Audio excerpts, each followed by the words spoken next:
Good afternoon everyone. For today's video guys, i-share ko sa inyo kung anong ginagawa ko tuwing gabi pag nag-duty ako. Charis! So ayan guys, pag nag-duty ako tuwing gabi, ayan nag-arrange ako ng mga items. Pagkatapos ko mag-arrange, magpunas-punas ng konti kasi medyo maalikabok na.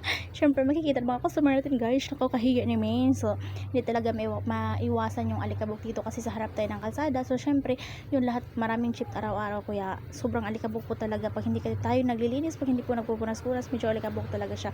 Pero nasanay na ako guys na marami talagang alikabok dyan kasi nga alam ko naman na dapat ako ng kalsada kaya talagang marami alikabok. So meron mga customer minsan guys na maarte talaga. Hindi naman lahat pero meron talaga ano ba yan ang alikabok na mama punas naman ng ganito ganyan cherries. Pero syempre wala tayong magagawa kasi syempre customer yan, choice nila yan, diba? So kami naman as a tindera, syempre gawin namin yun. Syempre punasan namin bago ibigay namin sa customer. Pero minsan kasi hindi namin makita. So kaya nakakahiya may sa customer pag binibigay namin na maano pala medyo madumi. So yun. Pagkatapos guys, ayan nagwawalis lang ako dyan sa baba kasi sobrang kalat na. Sobrang kalat kasi nga naglilinis tayo. So ayan, pagkatapos ayan nakita ko yung inumin ko.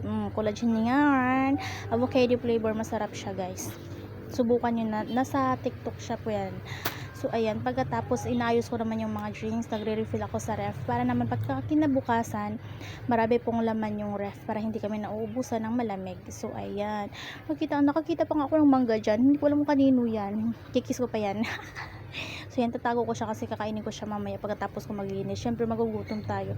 So yun, lahat mga items na sa likod inaharap ko lang guys para nakikita. Ayan na siya, bisi-bisihan kumari ang lola nyo. So ayan, yan, marami pa yan guys. Ayan, inumin ko na sana baygon pala. Akala ko drinks.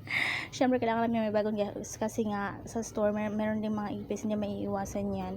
Ayan, nagre-refill ako niyan sa ref guys. Ayan, pagkatapos yan lagay ko muna doon yung ano, lagay ng pera yun sa kabila. Ayan na yung mga basura, kinukuha ko na. Syempre may pa basket si Mir kasi di ba papasok yung mga customer. Sana all, pangarap ko lang to noon guys. Now I'm so very happy. So sobrang pawis ko dyan. Ayan, nagtalay na ako ng buhok. So thank you so much guys. Sana watch nyo po yung mini vlog ko. Thank you so much for always watching my mini vlogs. Lahat po na nanonood. So ayan, walis muna ako. Tapusin ko muna guys ha. Kasi nga mag-uumaga na, alis na yung tindera ko. So syempre dapat bago siya umalis, malinis na ang tindahan. Thank you.